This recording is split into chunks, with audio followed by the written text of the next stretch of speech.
আসসালামু আলাইকুম। স্যামসাং এর ফোল্ড সিরিজের দুইটা ফোন নিয়ে আসছি। ফোল্ড সিরিজের দুইটা ফোন বলতে যে শুধুমাত্র একটা মডেলের দুইটা ফোন না, দুইটা মডেলের দুইটা ফোন। একটা হচ্ছে আপনার ফোল্ড 5 আর একটা হচ্ছে ফোল্ড 4। সো ফোল্ড 4 এটা দিয়ে শুরু করি। ফোল্ড 4 এটা গ্রিন কালারের ফোন, 12 জিবি 256 জিবি। বর্তমানে ফোল্ড আপনার ফোল্ড 4টা 70,000-এর উপরে চলে, 70, 72, 75 এরকম অনেকে বিক্রি করে থাকে। সো আপনারা জানেন স্মার্টথিং যেহেতু প্রিয়ন ডিভাইস নিয়ে কাজ করে, তাদের কাছে প্রাইসটা একটু তুলনামূলকভাবে অন্যদের থেকে কম থাকে। আমি বলতেছি না যে সবসময় কম থাকে, তবে তুলনামূলকভাবে অন্যদের থেকে কম থাকে। 12 জিবি 256 জিবি স্টোরেজের এই ফোনটা অবভিয়াসলি ডুয়েল সিম।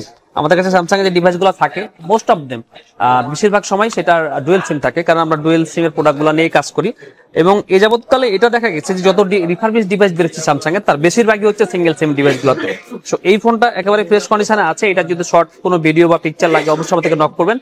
স্মার্টথিং থেকে নিতে পারবেন মাত্র 67,000 টাকায়, মাত্র 67,000 টাকায় স্যামসাং গ্যালাক্সি ফোল্ড 4। এরপরে আরো একটা ডিভাইস, এটা হচ্ছে আপনার স্যামসাং গ্যালাক্সি ফোল্ড 5। সো বুঝতেই পারতেছেন ফোল্ড 4 এর পরে আসলে ফোল্ড 5টা আসছে। এটা ব্ল্যাক কালার, এটাতে মোটামুটি একটা ইউজের ভাইবসটা আছে। তো এই ফোনটা নিতে পারবেন আমাদের থেকে মাত্র 83,000 টাকায়, আর 83,000 টাকায় স্যামসাং গ্যালাক্সি ফোল্ড 5। সো দুটো ডিভাইসই দেখালাম একটা রানিং জায়গা থেকে। আর বেশি কথা বাড়াচ্ছি না, যদি কারো ফোন লাগে, এই ফোনগুলো আসলে সবাই ইউজ করতে পারে না। কিছু মানুষ, শৌখিন মানুষ থাকে যারা এই ফোনগুলো ইউজ করার চেষ্টা করে থাকেন, ইউজ করে থাকেন।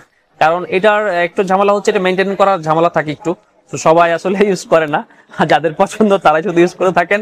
আর এটা তো আমি প্রাইস বললাম, একটা হচ্ছে 67,000, একটা 83,000 টাকা, মানে 83,000 টাকা। যার যেটা লাগবে অবশ্যই আমাদেরকে কল করবেন। আর আপনার এই শখের ফোনটা বা আপনার এই পছন্দের মোবাইলটা স্মার্টথিং থেকে ক্রয় করবেন। ভালো থাকবেন সবাই।